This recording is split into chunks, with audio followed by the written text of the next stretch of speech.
We always say seat time is king, so sit on down and listen in to Motorsports Tech Talk with your hosts, Brian and Eric. Eric, how's it going? All right, I suppose. I had my first experience using a dent pooler suction cup-o-matic thing this weekend. So that was an experience. Yeah, it's one of my favorite Spec Miata body damage repair tools. You got to do that when you're punting everybody off. Yeah, I tried to avoid that, but every once in a while, it's just a little close quarters action. You can't. It's just, I don't know. They're like magnets, They just, Yeah, pretty much. you can't get away from it.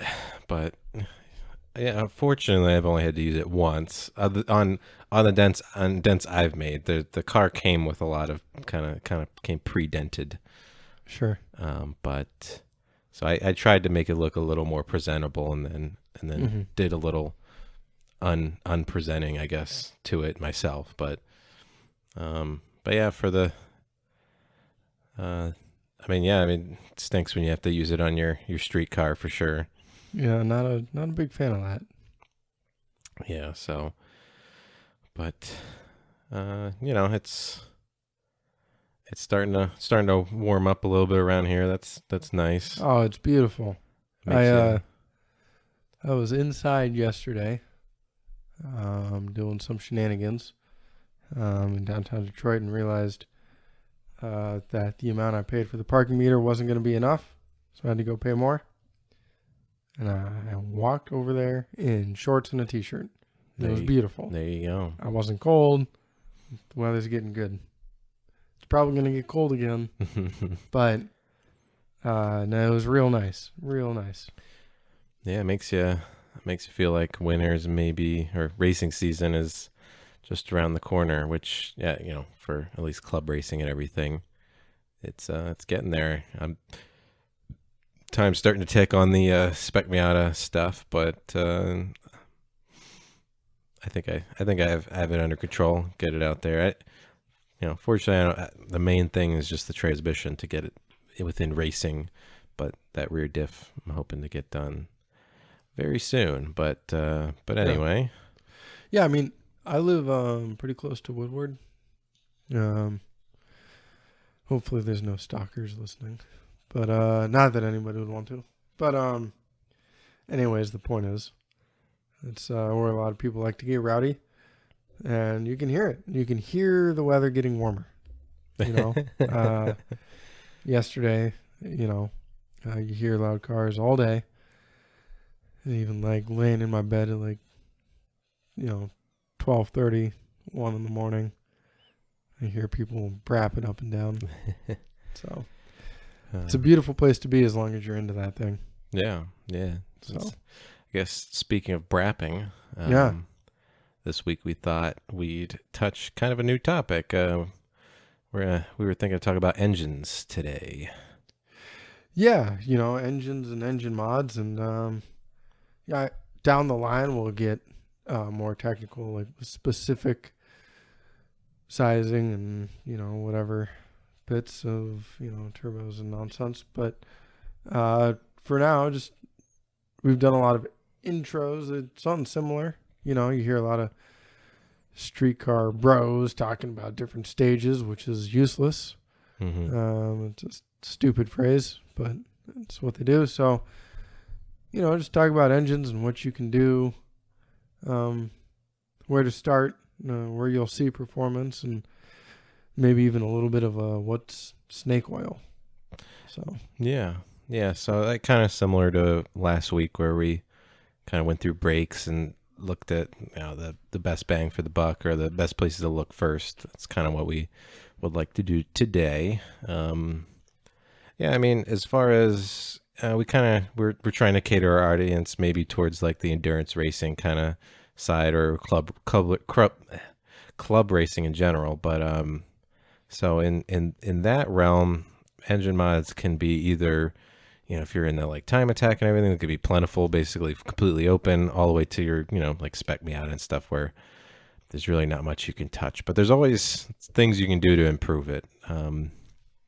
I guess if we're looking at kind of a overall like open rule set where you can do it whatever you want, um, one, I guess a lot of times in those types of things, it's more limited to either the types of mods you can do or power to weight. Mm-hmm. In the case of power to weight, obviously you wanna get that peak horsepower you want, but kind of like what we talked about a few weeks ago, horsepower and torque. You want a lot of torque, which means just more low end horsepower, basically. Yes, that's And exactly what it means. yeah, so uh, in order to try to basically have almost like a flat power curve, I know some series try to maybe penalize you a little bit for that. I think WRL has a rule based on that because there's basically some teams tuning their car to that maybe it could achieve a much higher horsepower level, but then they just kind of detune it on the top end and just have a nice flat horsepower curve, which that'll work for you. But Mm-hmm. I guess if you're just starting off, even just doing track days, and you want to get a little more horsepower, although I wouldn't recommend it. This is maybe the first place you look. I would look more just making sure your car's reliable, just getting good seat time, and then maybe start diving in if you're chasing lap time, chasing that sub 140 at Gingerman, that kind of thing. So sub 140 is absolutely critical, and you need to chase that for sure. Mm-hmm. But yeah, I guess personally, power mods are the last place I look. It's obviously easier, right? Anybody can stick the throttle pedal all the way down on a straight. It's not, so it's easier for more people to take advantage of. But someone who's likes the sensation of driving and whatever, it's not what I care about. I'm always focusing on suspension and brakes and whatever. But if we are going to get into that, and I guess starting in a more simple area, before the full race car, just a track day bro car. You see a lot of these people, I guess, going to cold air intakes. Does that do anything for me? Why don't you tell me about that? Yeah, I know. There's a lot of different.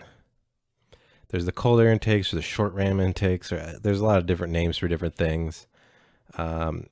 Traditionally, I've seen some of the cold air intakes. They try to relocate the air filter kind of into maybe the front bumper kind of area to get a little cooler air, but potentially you're gonna get some water if it rains in your intake. Not the best. And then your kind of short ram, which just replaces your air box with now this giant mega cone filter kind of deal. Wait a minute.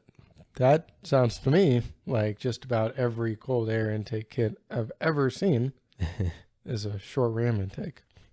Yeah, for the most part, that's going to be your more common arrangement. And from my experience, so usually, so the factory intake system is going to be designed to adequately flow for the engine horsepower, the stock engine horsepower.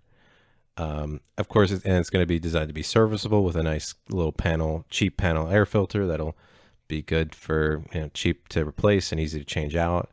One thing that the OEMs do very well is making something that can pull some cold air from usually the front grille area. So I think that's one kind of misconception. A lot of these aftermarket designs I see potentially are going to pull a lot more hot air, which in a drag racing situation might not be as big of a deal because you're just the run's so short, not everything's going to heat soak. But in like a track day or track racing, I could definitely see it affecting it over time, increasing your intake temperatures, and then usually your mass airflow sensor and ECU will kind of compensate for that by reducing your ignition timing and basically pulling power.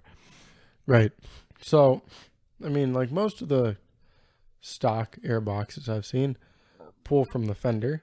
And then I guess what's colloquially called is cold air intake, but as you've just described, is a short ram intake. Most of those are they're short and they have a cone filter, so they're pulling from under hood rather than the fender. Yeah. Which is why you're saying it gets hotter. Yep. If it heat soaks, right? So yeah, I guess just something of interest You know, maybe that's making it slightly worse. I don't know. Yeah, But maybe. if you're about to tell me that a team of engineers that tuned an intake did better than someone who stuck a tube and a cone filter on something, I'll be blown away. There's no way I would have seen that coming. Yeah, yeah. I mean, because they can usually advertise kind of power gains. The funny thing is some of that will be by changing the airflow into the engine around the mass airflow sensor. Potentially, you're tricking the sensor into basically making the engine run leaner, which can provide some power. Because usually from the factory, at least older engines nowadays, kind of lean burning is very important for good fuel economy. So Mm-hmm. I haven't really seen much, data or results on cold air intakes on modern engines, say like like a new Mazda 3 or something like that, or a Toyota Corolla or whatever those newer four cylinders that are super efficient. Like I haven't seen much on that, uh, but yeah, a lot of times it's just leaning out, which can be good for power. There's kind of I mean, we can kind of get into this later, but there's kind of an ideal range of air fuel ratios for the most part that promotes the best power, at least for a naturally aspirated vehicle. But anyway, it might push you more towards that versus kind of the safer, richer burn that you might get at full throttle on most road cars, at least older ones that are tuned more conservatively. Mm-hmm. And that's the other thing too is I think a lot of the numbers that are advertised by like K&N or something is a lot of times they do a tune alongside of the intake install to either offset that or just basically find other power that's available that maybe isn't just due to the intake. But yeah, I think there's something to say that old intakes, like when I look at my 88 Starion and look at that intake setup, it's not very good or high flowing. If anything, it's almost like restricted on purpose for emissions reasons. Mm-hmm. But then if I look at my 2019 Corolla, it's got, I'm sure the panel filter is adequately sized, and then it's got a nice snorkel basically that goes right to the upper radiator support that seals to the hood, and so you're getting like direct airflow through the front grille, potentially slightly pressurized at higher speeds, and then going right in the airbox. So I don't expect much gains from that, but you take your old E30 or Miata. Miata's just pulling right from the engine bay too. Mm-hmm. And you come up with something that can pull from the front grille or Right. front radiator area or from the hood or something, headlight if you can remove that for your class or whatever. Right. Um, Yeah, I mean, I guess I've seen a lot of 1.6 Miatas that their aftermarket kit pulls from right above the header, which is a super hot air intake. Yep. My project car, I removed the headlight and pulled all the way from up there and had an intake near the turn signal. So it was cold. But Yeah. it's interesting. I think the last time I looked at a kit from K&N, their numbers they advertised was it was about, I think it was somewhere between 3 and 5 peak horsepower, which generally I would consider is within the error range Yeah. of a dyno. So like that may not mean anything. I don't know how many times they made those runs, if it's a very consistent, mean differential. But if they did one run and then one more run after that, that could very well mean nothing at all. Mm-hmm. Yeah, Yeah, exactly. And also that's peak, right? What if they're losing 10 horsepower at 4,000 RPM, but they're gaining 3 at 6,500 or something? Sometimes they do. That's not gonna. I don't think that's gonna help you really.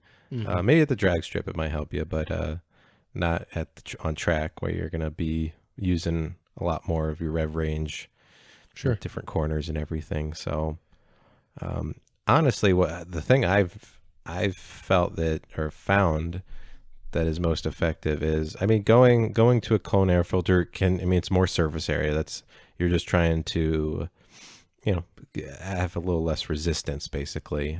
That can help, and then of course going to a bigger pipe that goes to the throttle body can again further reduce resistance. But that's that's more of your top end gains that you're looking at. I don't expect for a track car to really see much there, by changing the pipe size and updating the filter. I mean, there's a reason why K&N like drop-in filters, they can advertise a gains, because if you go on like YouTube, you can look up videos on people testing the filtration, but basically it's like 10 to 100 times worse than your paper air filter in filtering, which, when I say that's because the stock filters do such a good job versus a K&N, doing much, I'd say much worse, but it's not going to damage your car or anything, but it filters less, which allows it to flow more. Yes.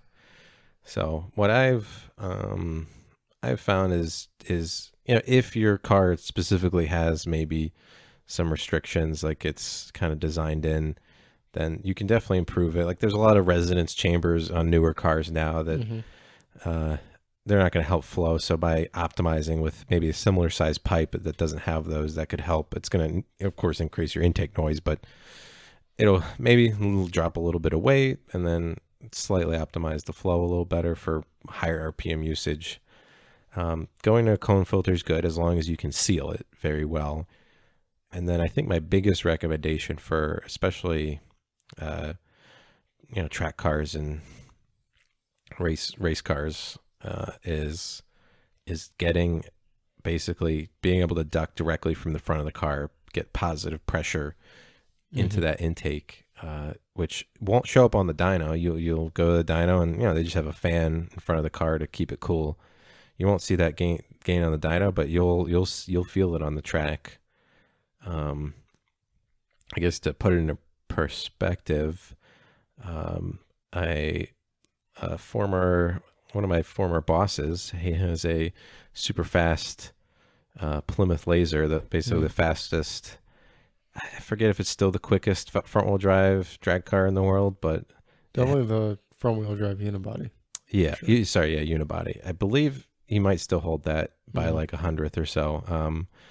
But he moved his turbo intake from kind of a standard position to just having the turbo basically straight into the vehicle, straight forward. And I think based on his data logs, he estimated, I mean, of course, the thing's making over 1,200 horsepower, but he found like maybe 150 to 100 horsepower just at the end of the track by having that ram air effect. Because and it's important for everybody listening to think about that in percentages. Yes. So you're not going to get 100 horsepower if your car's 120. Yeah. It's a percentage based thing. But yeah, I mean, the principle of clean air still stands. Yeah. So having clean air and basically pre-pressurized is just kind of like free boost almost. Yeah. So if you have a turbo or just naturally aspirated, it's almost like free boost. So I mean, you look at, for example, you look at any LMP1 F1 car, they have that scoop right on the top that's getting clean uninterrupted air that's just going straight in that air box. So yeah, that's basically, I'd call it free horsepower right there. You won't see it on the dyno, but you will see it on track, and that's where it counts. Yeah. But otherwise, I think there's not too many gains to get on the intake filter side, filter pipe, that the cold air intake style. There's some, but I wouldn't go out and spend. I think you can come up with something for cheaper. Right. Yeah. I mean, so I guess as we move through these parts, if we're moving from simple to complicated, I would expect the next few things to not really yield much results. Which really throws us into the next one, right? If I'm just some bro with a car that he's taking to car meets, doesn't really know a whole ton. Someone says they're going to put an exhaust on my car. Right. What is, I guess before we get into that, we should separate, lots of times people will say exhaust, but they mean catback, which means from your catalytic converter further behind, which does nothing directly at the engine, because your headers, the exhaust that comes off the block hasn't changed, or the head. Yes. So I guess, tell me if we're optimistic and we change the whole exhaust, headers included. Tell me about that. What's happening there? Yeah. I guess real quick, kind of going over the basics with engines is, ultimately it's kind of like an air pump, but Mm-hmm. it's ultimately, it's being powered by combustion, and your main limitation to you can always add more fuel with injectors and everything, but if you can't get more air in and out of the engine, then you're not going to be able to make more power. Now, Yes. one way to do that is with forced induction. Basically, you're cramming more air in by pressurizing it. Mm-hmm. But then the other way for, say, a naturally aspirated is to, one, increase the mass airflow in and out of the engine, and then usually from there, increasing your RPMs can also help, since horsepower is calculated using RPMs. And, Right. Yeah. um, Yeah. I guess that's a good point to go even simpler before we get into maybe exhaust. The engine, the four-stroke cycle, um, is, I mean, people might use different terms, but the full redneck phrase, right, would be suck, squeeze, bang, blow. mhm. So it's a four-stroke engine, which means you're going to pull air in, and the piston moves down um, in the cylinder, which creates a vacuum, pulls air in. Then it rotates, or the crank rotates, pushes the piston back up and compresses that air. And then when you compress that air, your injector fires fuel into it, and the fuel atomizes. So you have your fuel air mixture. And then remember, your piston is now near the top of the cylinder. You have ignition from your spark plug, which creates that combustion event, which pushes the cylinder down. This is your power stroke. This is where all the power from the engine comes from. And then the piston will move back up one more time to push all those burnt gases out. That's your exhaust stroke. So you have your intake, compression, power, and exhaust strokes. So I guess also as a note, if anybody's trying to diagnose an engine problem, that makes it pretty simple, right? You need to have air, fuel, and spark. Mhm. Those are the three things you need to make your car run. So Yeah. So I yeah, guess back to you for that. if you, obviously, when you're trying to figure something out, if you can confirm sparks there, then usually it's going to be fuel wise. But then I guess it could be air too if something's clogged. So, but based on that, you know, equally, I think equally important is getting, just as important as getting air in is getting air out. And in this case, a very hot fuel, burnt fuel and air mixture coming out. So yeah, I think maybe everyone's going to want to put a cat back or something to make their car sound a little louder and better. But which it can offer gains. In my experience, forced inducted cars tend to gain a lot more from reducing exhaust back pressure, because already there's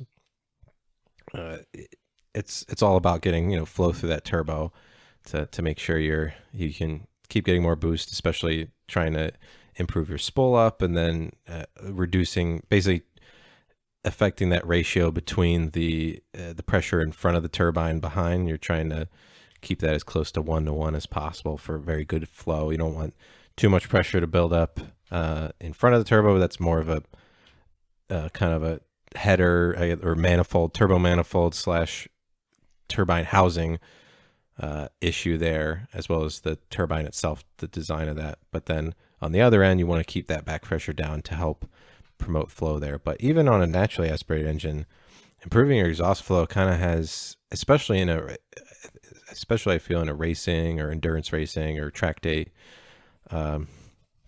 situation, is by having a more freer flowing exhaust, you're helping reduce those cylinder temperatures. And that can be very important for something that's going to get very hot over a very long period of time. So having a free flow exhaust is, I think, sometimes more important I feel, than looking at the intake first, because modern cars, most of their focus on the exhaust time. While they do worry about back pressure and it is important to them, a lot of it is emissions and warm up, basically to improve those emission devices. So a lot of times they're trying to make sure they can kind of get heat in the catalyst as soon as possible. Obviously, they have more and more catalysts now. Like a lot of cars will have two per kind of bank. So like 4-cylinder, they'll have two. V8s, they'll have four nowadays. And so I guess if you're doing a track day car, it might not be realistic for you to start messing with your emissions equipment, or maybe not the right thing for the environment either. Right. But obviously that's one of the easiest ways, just getting rid of those to get performance, and potentially a little safer.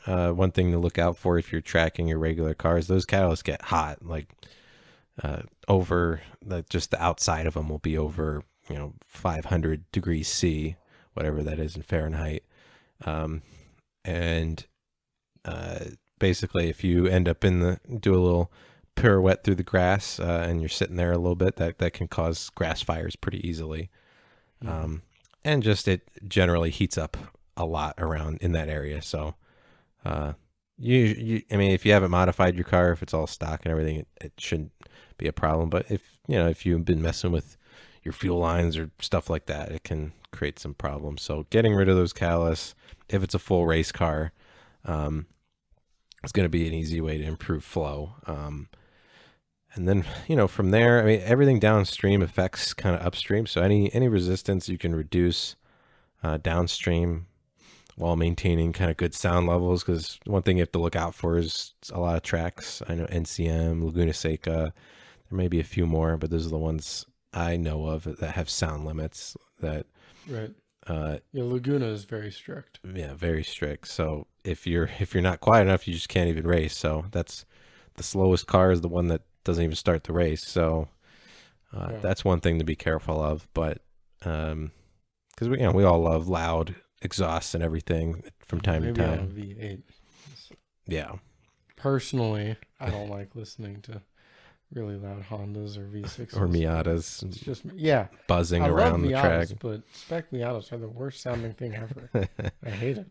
Yeah, I have a Stilo helmet that has kind of the built-in kind of ear cups that help do a little sound deadening. And every once in a while when I'm driving through the pits with my helmet off, maybe after a race or something, after I got through impound, I'm just like, oh my God, this thing is so loud. Right, Oh my, I forgot like how loud and terribly, like how terrible it sounds, and that's just driving through the pits. But anyway, yeah, so honestly, I think one area where I've seen people be able to get the most gains is from a properly designed and tuned header. Now, sometimes depending on if your car is well supported, there'll be some good designs out there you can just buy. Ideally you could build your own, but basically when I say properly tuned, I'm talking about kind of basically anything on the intake or exhaust side. Since we're dealing with kind of frequency, like rotations per minute is a frequency of the engine. A lot of times you're tuning for certain frequency. So a stock engine in your Honda Civic or something, it's going to be tuned for good, at least modern ones will be tuned for good low end torque, and which means horsepower in the lower rev range and maybe less on the top end. So they'll potentially start losing horsepower as they come to their red line. Like a lot of times you'll see, I think with my Corolla, for example, it revs to, I forget if the red line's like 6,500 or something, which is kind of low for a 2-liter. And I think peak power is like at 5,800 or something. So but peak torque is pretty low RPM, and it seems to hold it pretty well. So it's designed for that more usable range, because most people aren't going to be revving their engine out, right, driving around town.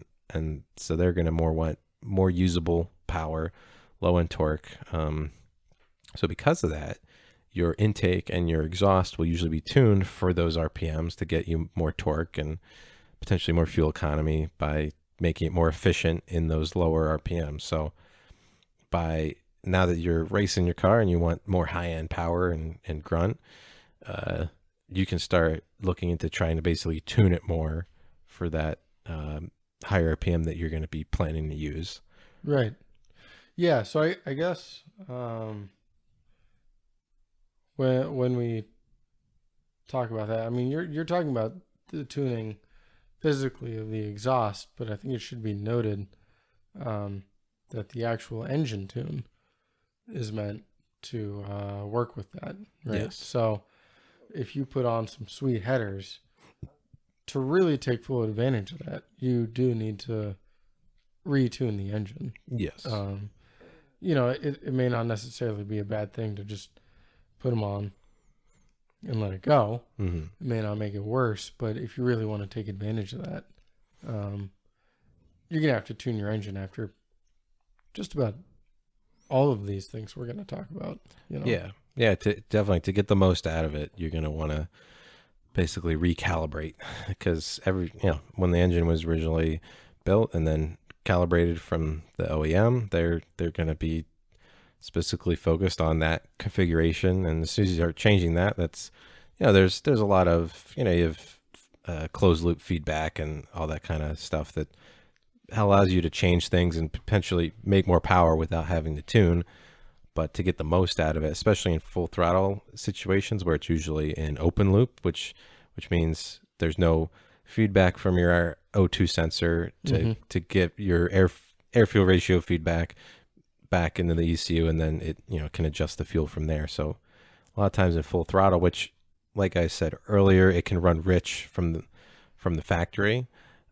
By adding more airflow without, I mean, the airflow sensor will compensate for it, but if you're kind of changing the airflow around that sensor, which can easily be done by changing that kind of intake piping, you can fool the engine into basically running leader than it feels like it should be, which can help power. But on the exhaust side, I found that a lot of times a lot of gains can be had, without having to retune too much. But of course, there's definitely going to be benefits from it. But from the exhaust side, kind of what I was saying with kind of a tuned header is like there's kind of two main layouts that you see, especially I guess for 4 cylinders and then one side of a V8. You'll see either 4-2-1, so basically the pipes go from 4 down to 2 and then to 1, or a 4-1. From my experience, kind of 4-2-1 is better in almost every way, other than your super high end. You just want extreme flow, less losses, kind of short header for high RPM situation. But basically, what those extra transitions are helping you with is just kind of, I guess, make it as simple as possible.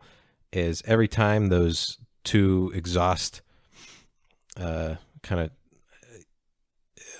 like the primaries flow, each primary, as they flow into each other, when you have a 4-2-1, each time they combine, they create a kind of back pressure wave, a reverse wave that goes back to the exhaust valves. And if based on how those are, the size and the length of those, you can time it so that as that back pressure or that kind of wave comes back from the combination of those two primaries, you can time it so that just as the exhaust valve is opening, it's kind of that pressure wave is coming back and then reversing. So basically it's promoting more flow at certain RPMs, and that's what I mean by tuning. So a properly tuned 4-2-1 will then have two different pressure waves coming back. So one from when they go 4-2, and then another when they go 2-1. And that allows for a little more tuning and a little more wider torque range in that situation.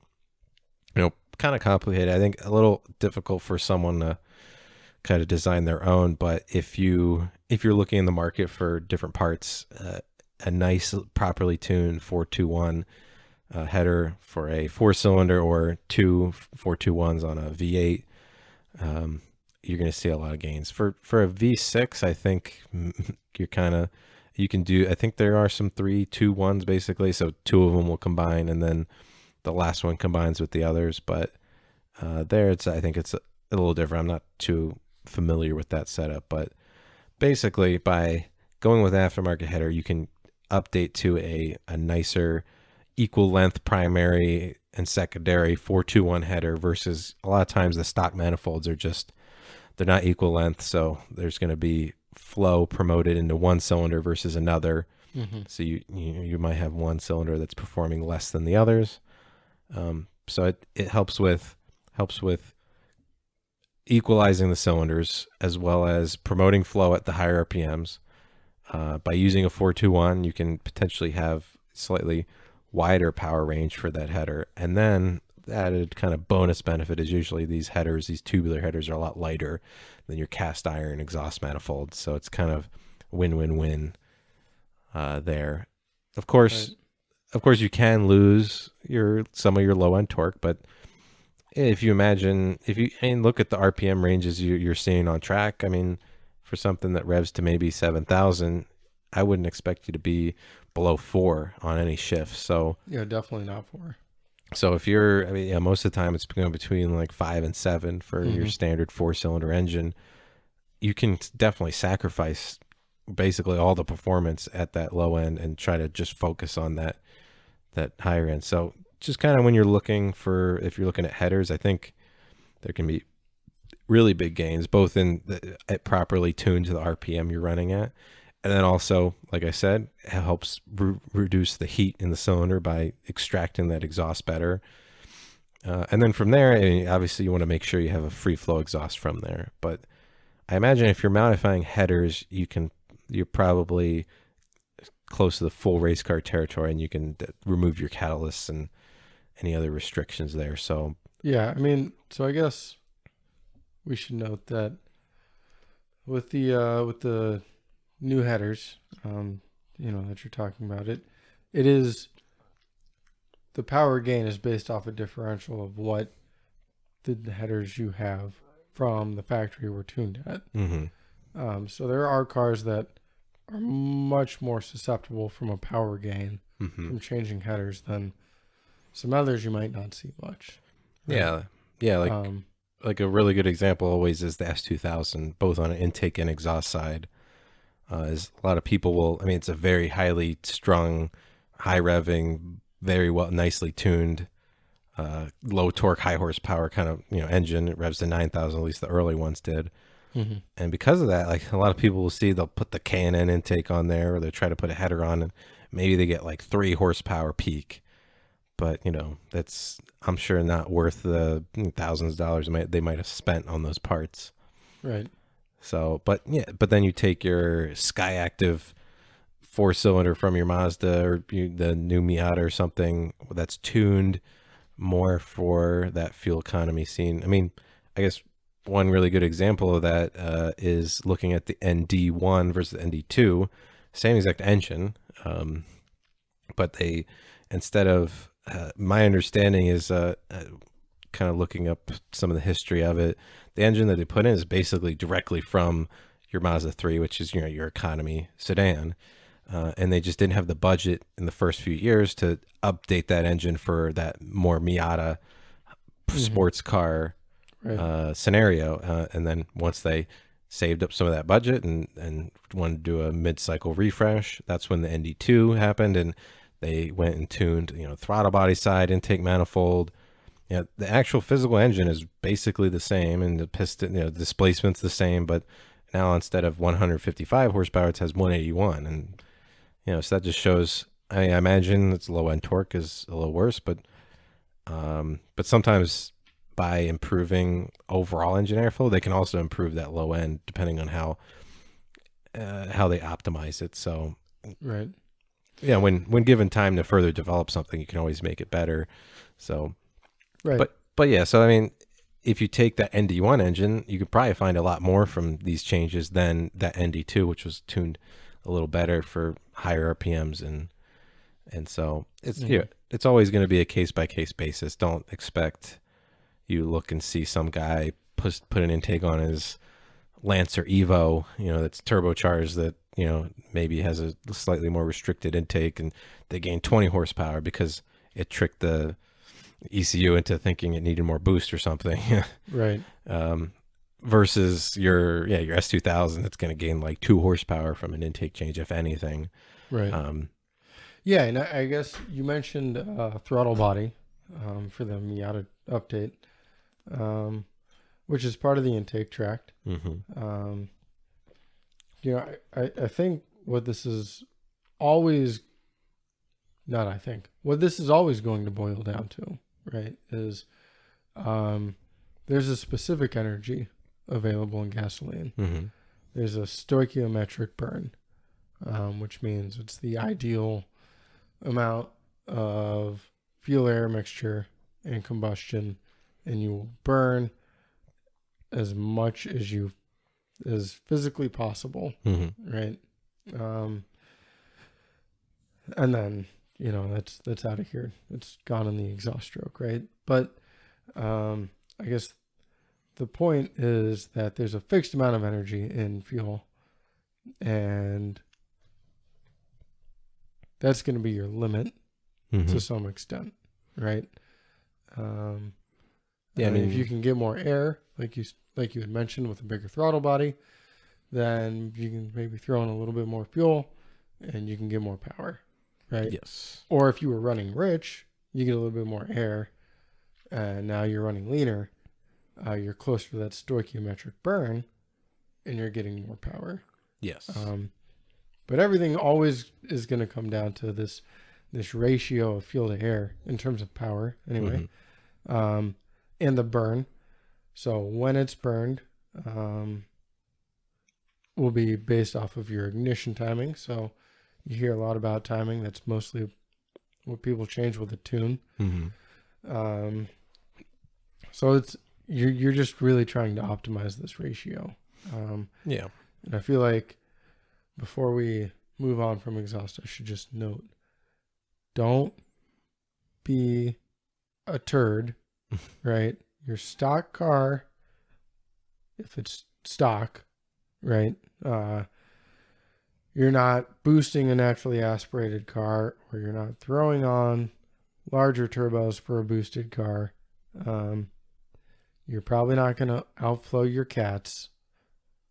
Don't cut them off just because. Yeah. Don't be that guy. And if you're actually building a car from the ground up and it's a road car, MagnaFlow has some pretty high flowing cats. Mm-hmm. You can work it out to where they're not the restriction in your system. Yeah. Right? Because what you're always going to be chasing when you realize that you need this specific ratio, what you'll be chasing is a restriction. And there's always going to be something. Whether it's your air restriction or the amount of fuel you can get in the car, whether that's injectors, probably injectors, maybe fuel pump, or how much of that burnt gas you can get out, which is going back to the exhaust that we mentioned. You're always chasing a restriction. If you're not an idiot, you can make it so your cat's not the restriction. If it's also a road car, don't be that guy. See, lots of people cut those off. They get like no power gain out of it. Come on, bro. Yeah. Don't. We only have one planet here, so yeah. If you're not racing, which, like I said, it can be somewhat of a safety concern when you're racing to have catalysts that hot. And they're not really designed for that full throttle for 2 hours straight kind of use case. Right. In that situation, I would definitely get rid of them. But in any other, it's not worth the. I mean, it might be worth the gains for you because it's free gains, but for the most part, I mean, if you're just doing track days, you're not trying to win a race here or anything. You might be trying to get that sub 140, but you can find it in other ways. Most likely just by more seat time, more than cutting off your cats. But yeah. So listen to the racing podcast about One Planet. Yep. But we're very green here. Yeah, very very green, obviously. Yeah, But yeah, I've seen. I guess what I'm getting at is I've seen a lot of people get rid of them, and it's very unnecessary because they don't actually understand how the performance mods all come together. Mhm. And with an engine, they are very synergistic. I guess they all need to work together. So doing one thing like that, you're just kind of a turd. Yeah.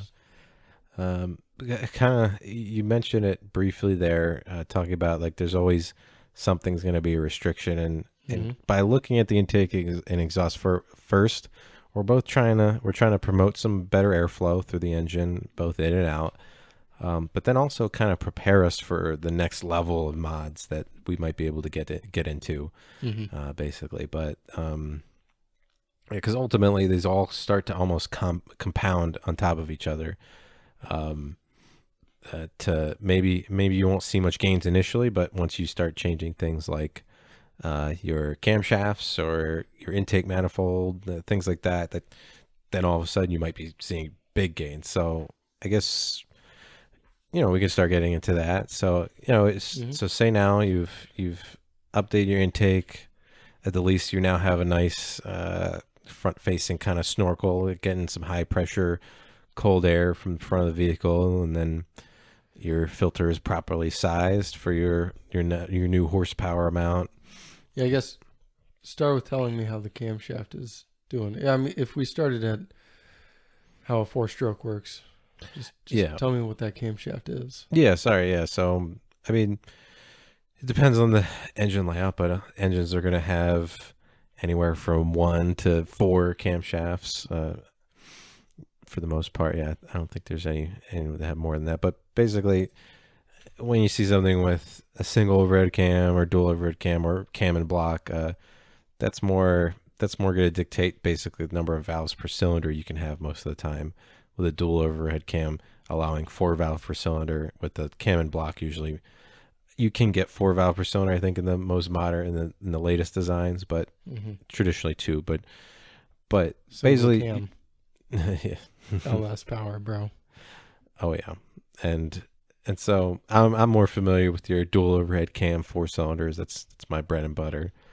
But your camshaft, it's just operating. It has several different lobes on it for each cylinder. Where basically one camshaft will usually drive one, I guess, two valves per cylinder. So in a 4-cylinder with dual cams, each cam will be in charge of 8 valves, 2 per cylinder.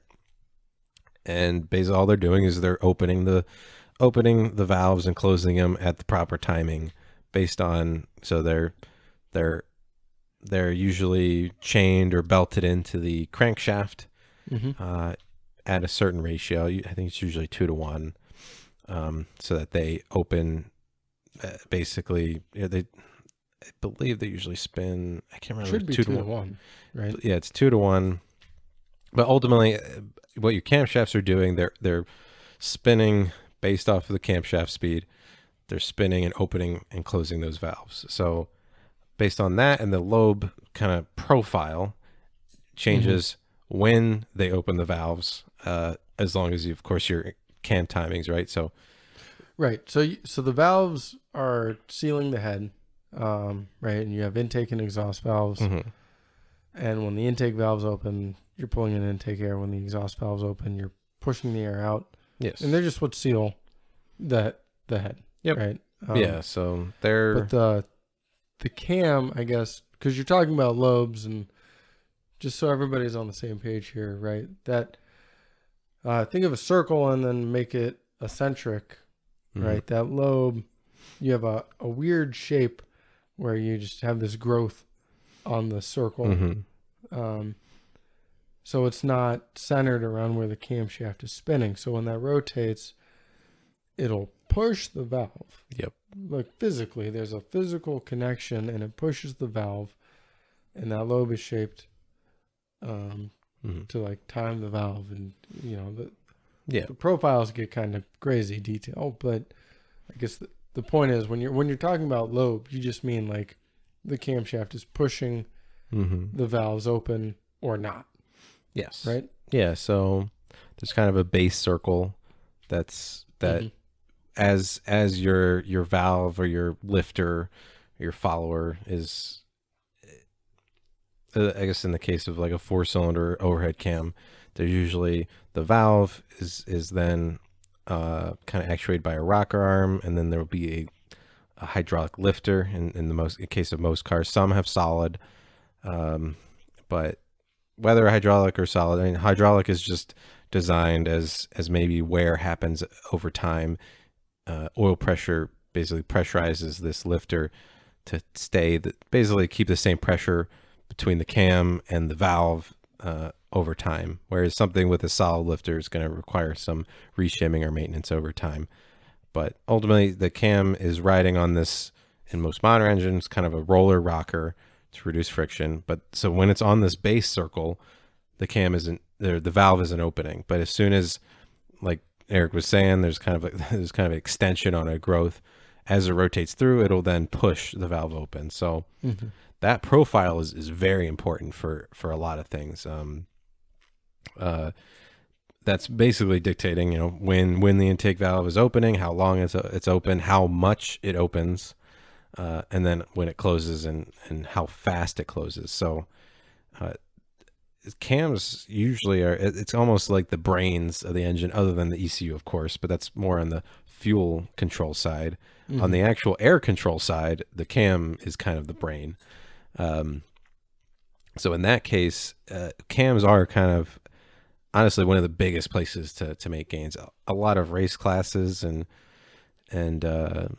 series, maybe you can't change that, but if you're able to, honestly, it's kind of relatively, it's kind of lower cost, a little more difficult to do. Hmm. In an overhead cam engine, it's not too bad to take your valve cover off and adjust it, as long as you make sure you can hold your timing chain and belt in the correct position and not have to retime the engine. Right. But a lot of times it can be pretty doable. If you have to change valve springs at the same time, that's where it starts getting tricky. And a lot of times you kind of have to do it at the same time, which we'll explain in a second here. Right. But yeah, so camshafts can really be a huge improvement by shifting the kind of the intake timing, or the intake valve and exhaust valve timing, to allow, in some cases, they can allow more overlap. So basically, there's times where both the intake and exhaust are open at the same time, and this can reduce pumping losses basically by, during certain strokes, it allows there to be basically less resistance by having them both open. It can pull from both sides, and it reduces kind of the pumping losses in the engine. Hmm. And then from there, it just, depending on high RPM usage, um, and trying to promote just more airflow, they can, by changing that timing, it can promote basically more airflow at those higher RPMs, which, most of the time these streetcar engines are tuned more for low end. So by Right. readjusting that kind of that opening and closing point, as well as that duration, it can help promote a lot more airflow and exhaust flow, uh, by updating that camshaft. And then the other way that, I guess, so if you're just changing those numbers, your kind of duration, your initial opening, your closing points, a lot of times those don't require valve spring changes. What does is when you get into lift and as well as ramp rates. So some very aggressive camshafts, for racing engines, they'll have almost, instead of having kind of a circular extension of that lobe, it kind of looks like, it's something that looks like, I can't think of a, I don't know, like candy corn. I don't know. It's a short. It's bigger at the bottom, smaller at the top, and it has Yeah. a nice angle to it. I can't think of anything else that size. But Candy corn works. instead you almost get a square where it's just kind of rounded on the edges, where it's it's shooting that valve open like immediately. It can't be a perfect square, because that would basically, it would open and then close a little bit. But basically, having really aggressive ramp rates then allows you to just get more air in, because you're wasting less time waiting for that valve to open. It's just opening as fast as possible. And of course, that's very aggressive on the valve spring and the valve itself, Hmm. and the kind of velocity of it. So when you're adjusting ramp rate as well as lift, which also kind of effectively changes that ramp rate, because if you have the same ramp rate, but then you increase the lift, which effectively is just making that lobe longer, so it opens the valve more. Mm-hmm. You're usually going to need a more aggressive valve spring. And then on top of that, if you're tuning your engine for higher RPMs or raising your rev limit, you also need to make sure you both increase basically the spring rate of that valve spring, and then ideally go to a more stable design, like a beehive design, which helps kind of stabilize the spring at higher RPMs by having it smaller at the top, bigger at the bottom. It's more stable, and it allows you to reduce the weight of the retainer, which basically is the connection between the valve and the valve spring. But ultimately, all this is by updating your valve springs to higher pressure, you're preventing that valve float. So, which is when the valve is pushed open and then it goes to close. If that spring rate isn't enough, it can basically cause the valve to sit, basically be floating, no spring no spring kind of pulling it back. Right. Yeah, you're pushing so hard and so fast that the spring can't react in time effectively, and your valve just sits there. Yeah, and then worst case, then your valve hits the piston as it's coming up through its stroke, and you're going to bend a valve, and that can create a lot of issues. And at worst case, you break the valve, and then basically there goes your engine. So definitely be careful with, a lot of cam manufacturers will recommend certain valve springs with certain cams. Mm-hmm. But there's definitely a lot of gains to be had there, because not only, like we were saying before, are you tuning it more for this higher RPM range that you're going to be racing in, but then also it can just allow you to just get a lot more airflow, since that's ultimately what's restricting the air through the engine. It's when it's closed, it's not letting any in. When it's open, it's letting as much as it can. So by opening it more, you're allowing more air to get in. By opening it longer, again, more air could get in. And by changing that ramp rate, you can also effectively change the amount of time that is open, more open longer, which again promotes better airflow. So cams are really, they're key, very important.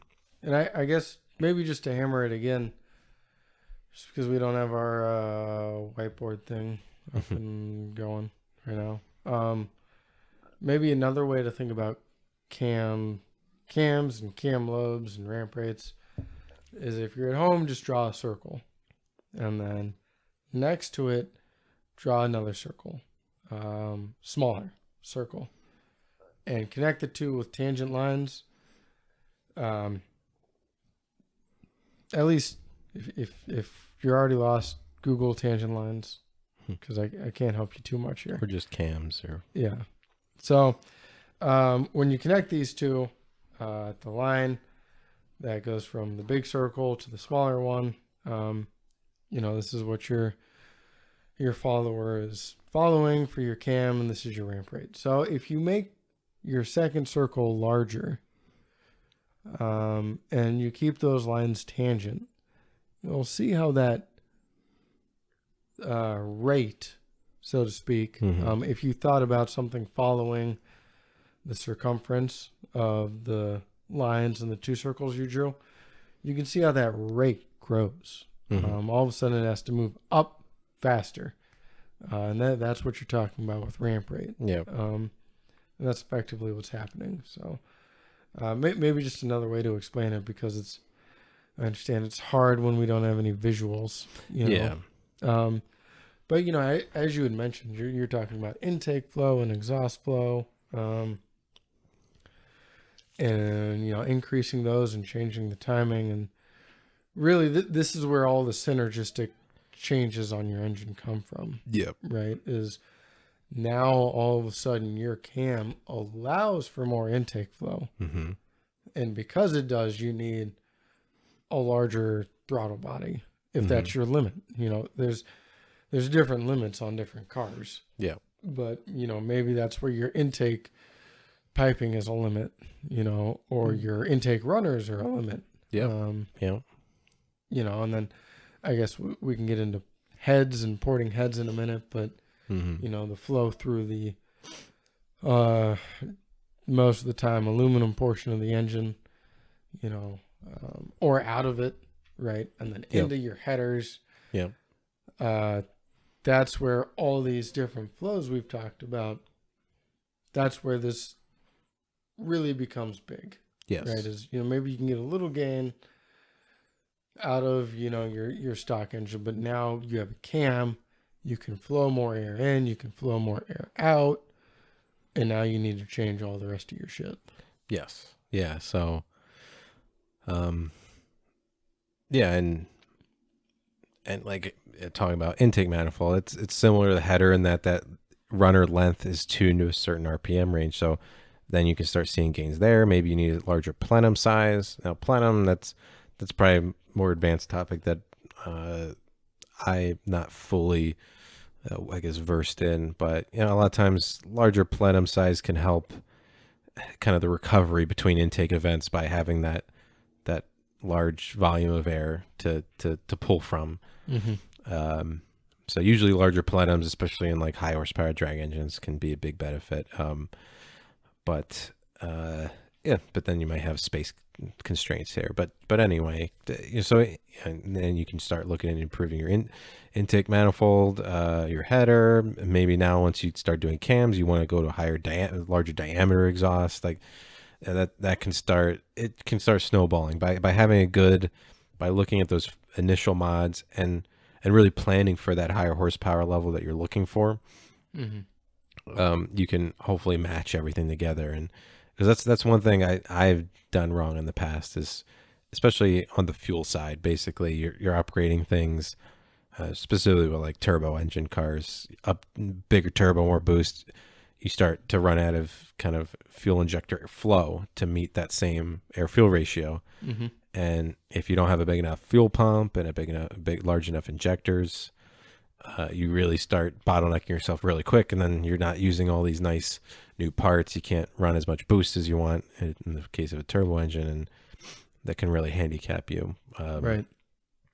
So yeah, just but the camshaft seems to be one area that I've seen and found that you can gain a ton by tailoring it more towards your application. Now, of course, you don't need to go out there and try to grind your own cams or anything like that. Of course, like there's usually options available in the aftermarket. Mm-hmm. So what to look out for is to kind of see the RPM range that they're advertising as their ideal range. Make sure you have the correct valve spring to handle that cam, maybe a more aggressive cam. And then from there you can get them installed and see hopefully a lot of big power gains. But right. Well, and I guess that maybe a side note, like most things in this world, there's diminishing returns eventually, right? Your engine, if you're not boring it out or changing the stroke or doing anything crazy, will also be a limit at some point. And maybe don't buy the most hardcore cam you can find.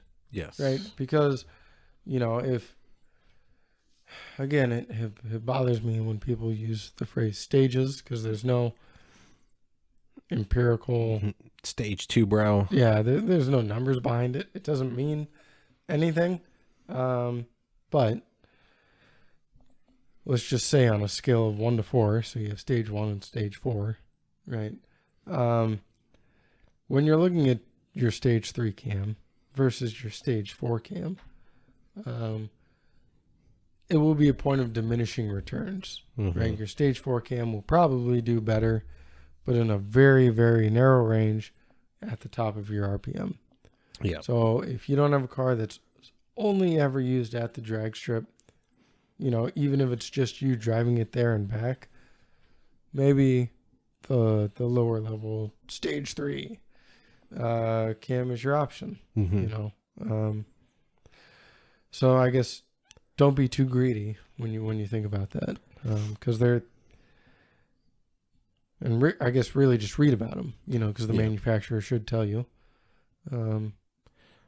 Just don't go overboard. And one thing to look out for when we talk about these really aggressive cams is some of them are actually designed for you to, they're intended to be used with aftermarket pistons that have larger valve reliefs, basically. So ultimately there's a lot of stuff to be careful about when going to super aggressive parts that are more designed for fully custom kind of race engines that have different pistons, rods, and those sort of things. I mean, but I guess taking it back a little bit, these are all ways to improve kind of airflow in your current engine. Of course, one way to improve horsepower is the old adage, there's no replacement for displacement. That's right. Ultimately, putting a bigger engine or boring out your existing engine, stroking it, which is another word for increasing the crankshaft stroke. So basically, there's the bore and stroke that determines your displacement. By increasing the stroke, by lengthening kind of the length of the eccentric part of the crankshaft, you're then increasing your stroke. Of course, you're going to need stroker pistons, which are usually just shorter pistons so that they don't pop through the cylinder head. And, right. but, I think of bore as the width and stroke as the height. Yes. Really. Just two-dimensionally, I guess. Yep. Yeah. So, and that's what you use to calculate your volume. You got your circle, and you kind of extrude it through a length, and that's your displacement. And so, by doing those things, you can definitely increase your horsepower. The bigger your pump, basically your engine, the more airflow you can do. So kind of all that we've talked about to this point is increasing that volumetric efficiency.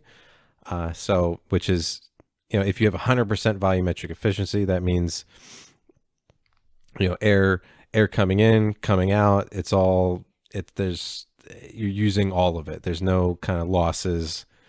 That can be basically impossible to do without forced induction. With forced induction, you can actually get over 100% volumetric efficiency, which is fun.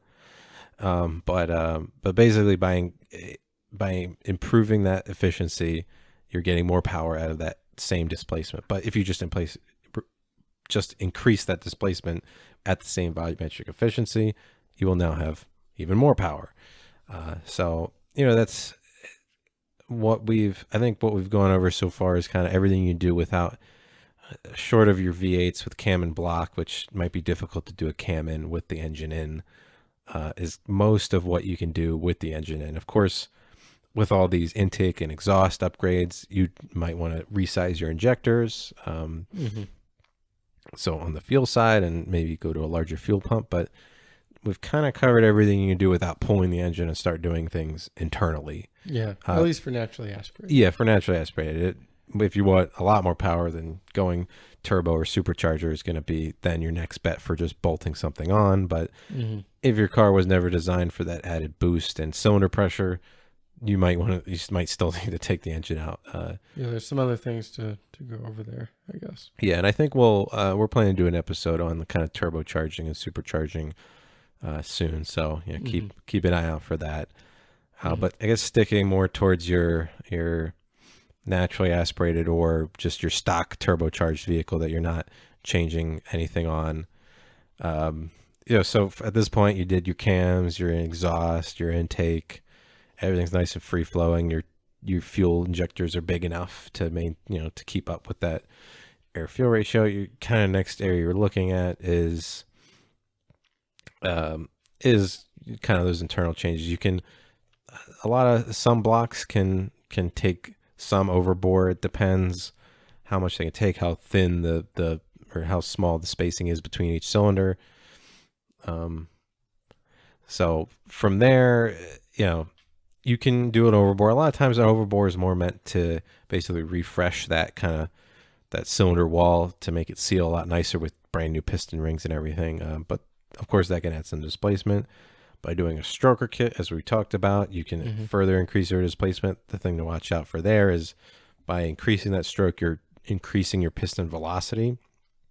Because if you think about now that, that eccentric part is much longer, so there's certain portions of that stroke that now it needs to accelerate much faster as it goes to the same spot. By increasing that piston speed, you're going to potentially increase wear or just need a stronger piston, basically, right, to do that. So, right. Well, and if I might chime in, just because I love this dynamics part of it, right?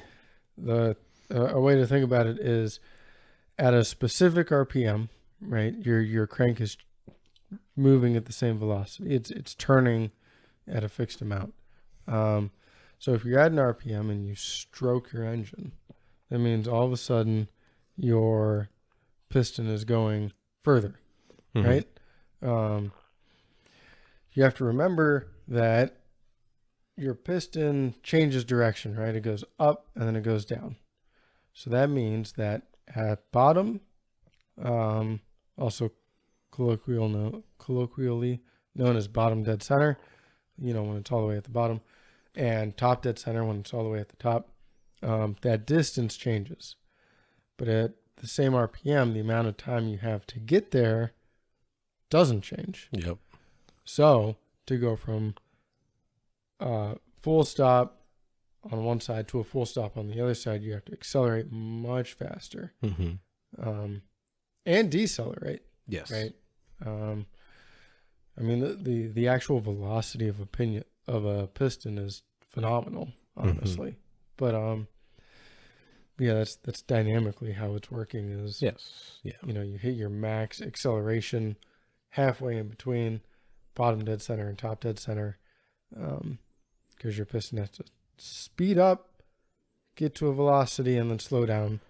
Yeah. Because it's going from 0 to 0 velocity on either side. Yeah. So basically, you're going to start increasing your forces there. And by increasing your forces, then you need to increase the strength of those parts. So both the piston and the rod, the connecting rod, start to be a concern for strength. So once you start doing those changes, you're going to want to upgrade your rods, your pistons. So yeah, but that starts to get, I think, a little more advanced, which I think we'll also like to maybe dive in more towards internal engine upgrades later too. So this is where your kind of limit is on, with short of turbocharging, supercharging, or going crazy with your internals, port and polish, oversized valves. This kind of gets you to that limit. So at this point, you can either go for turbocharging or do a full crazy high RPM engine build, or you can swap in bigger engine. Yeah, that's another way too.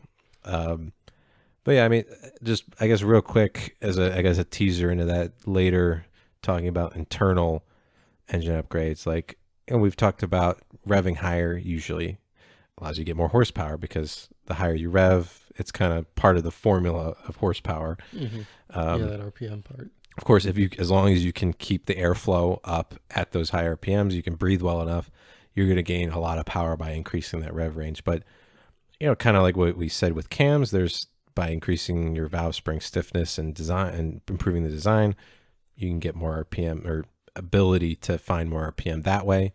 Because also, as you increase your RPM, that the speed in which the intake valve or exhaust valve has to open and close also increases. So valve spring is very important for high RPM usage. But then if you want to increase your RPMs, you have to looking at the weight of a lot of these components to try to reduce those forces on them. Yeah, that inertia.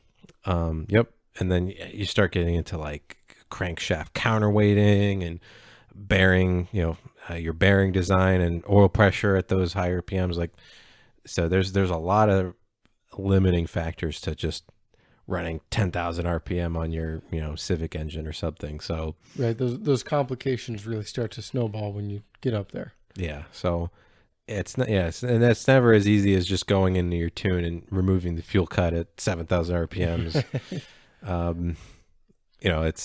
It's a lot more complicated than that. But I guess the last thing I'd like to talk about kind of this episode is kind of what you just said, tuning. So ultimately, the tune is what kind of brings this all together too. If the engine needs to know all these changes basically that you're making.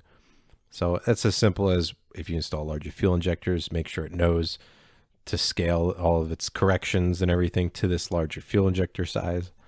But then you also have your ignition timing table. And this one, it's definitely an area that's where a lot of the gains are going to be found.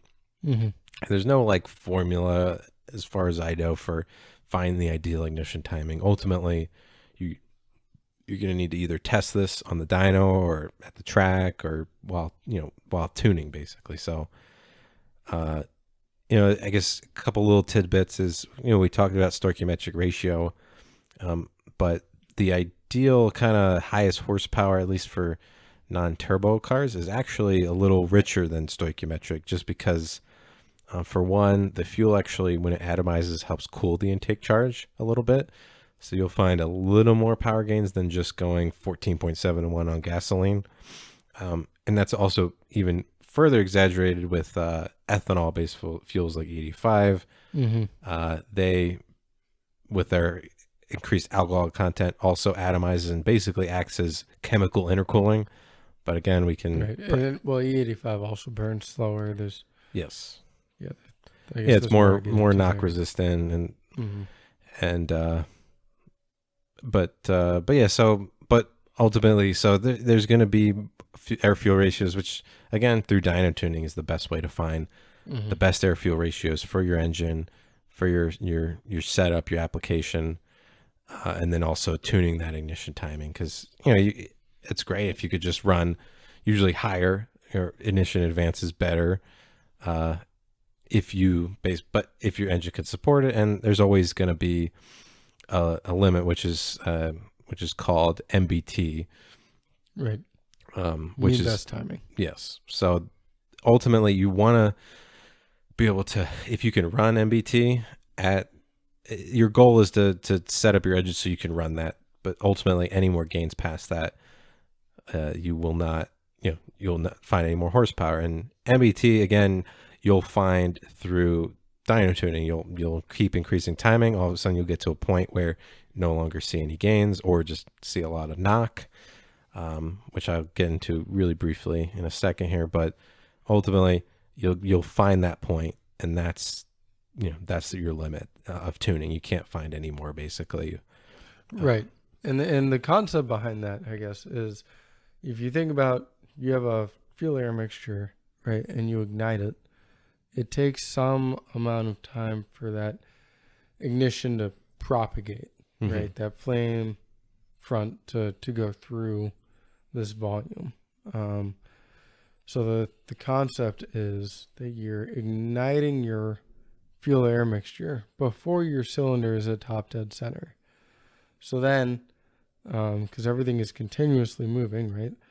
By the time your piston gets all the way to the top, and it has the most pressure built it can just from compressing this fuel air mixture, is also when your flame propagation, your combustion event, is at its largest.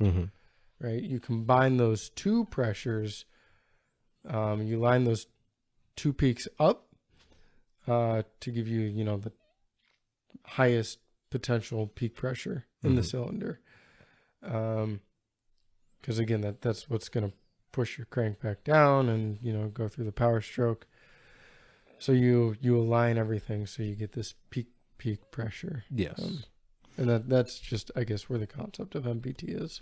Yes. So yeah, again, I'm sure in some textbooks there's some kind of formulas to see what to expect, but ultimately every engine kind of has its own MBT based on RPM and piston design. Like there's a lot of stuff going into it, but you'll find basically on the dyno they get to a limit where no increases in timing don't improve horsepower.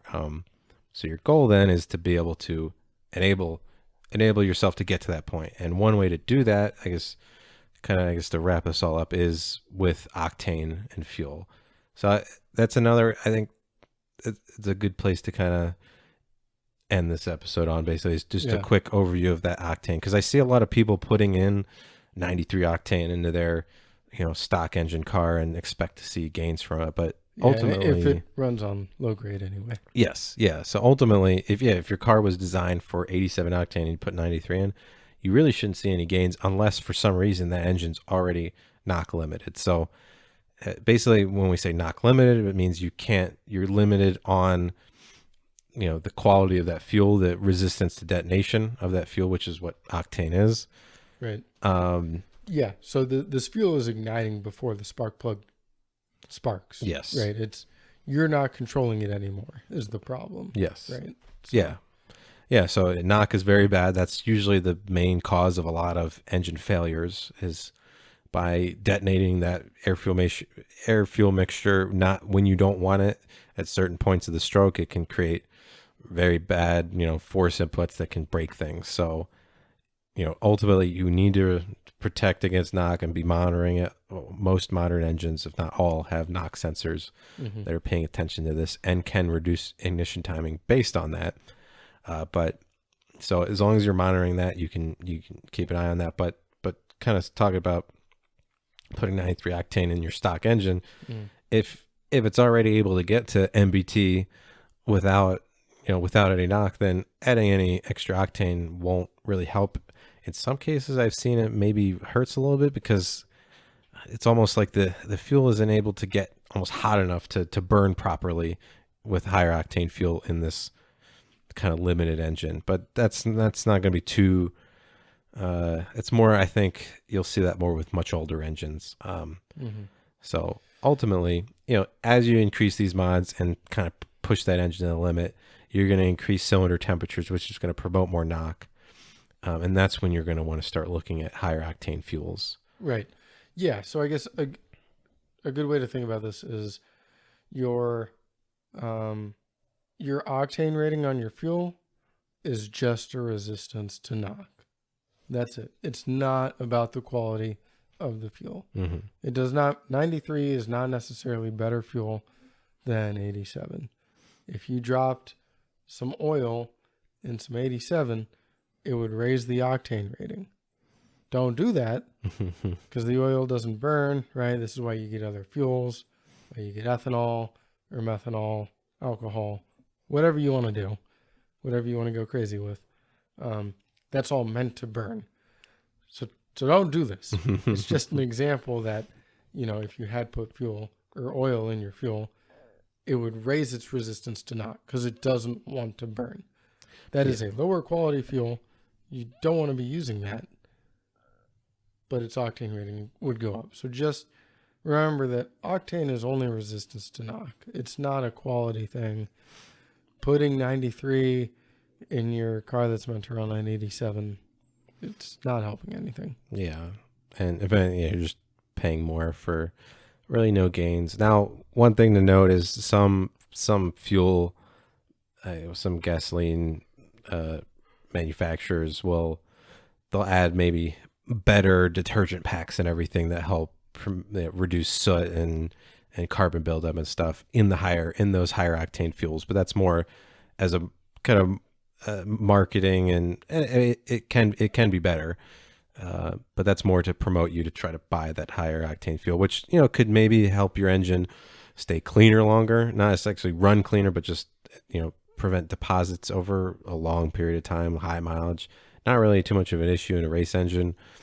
So that might maybe if you really care about that, you go for the higher octane, but if you want more performance, you're not going to see it there.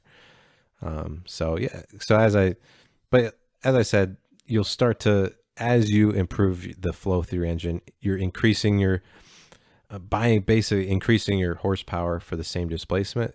Effectively, you're also increasing your cylinder pressure and temperature, which will ultimately lead to knock. As increasing your cylinder pressure and temperature increases your possibility of pre-detonation, which is knock. So as you get more and more into those advanced mods, higher RPMs, that kind of thing, that's when higher octane fuel becomes necessary. So again, as long as you're monitoring knock and you have a good tuner you can go to that knows, I'm sure knows all these things, they'll be able to help you out really to find the right solution for your setup. So that's kind of the I think that's ends kind of your basic mods, what to look for to try to get more horsepower. Like I said, we'd like to in the future definitely go into more forced induction, supercharging, turbocharging, maybe more advanced engine mods, and maybe even kind of one of my hobbies is assembling engines and everything. At least every once in a while I'll put one together. I take a lot apart, but every once in a while I'll put one together that works pretty good. So maybe go into like some introductory to engine building too. But yeah, I think that kind of covers our this episode on engines. We did cover quite a bit, kind of it really branches off a lot when you're talking about engines. There's so many parts, a lot of parts, there's so a many lot of parts, and yeah, and I mean, I think we barely touched on stock boosted engines, which I think we'll probably get into when we talk about boosting an engine, just because it sort of lines up there better. But as a note, in today's world with electronic boost controllers, with a tune, you can just tell your turbo to boost a little more, and if your injectors can support it, there's free power, baby. Basically free power. Yeah. So, but I guess we'll get into that when we talk about boosting engines a little more. Yeah.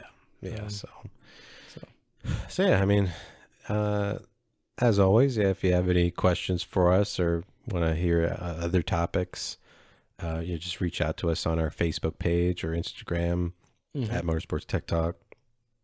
We're pretty easy to find. And if you want to make sure you're up to date on the latest episodes, either follow those pages or our podcast on your favorite podcasting platform to basically see when the latest comes out. But yeah, I think that should basically cover us for this week. We always thankful for you listening this long, and yeah, thanks again, and we'll talk to you guys again soon. See ya.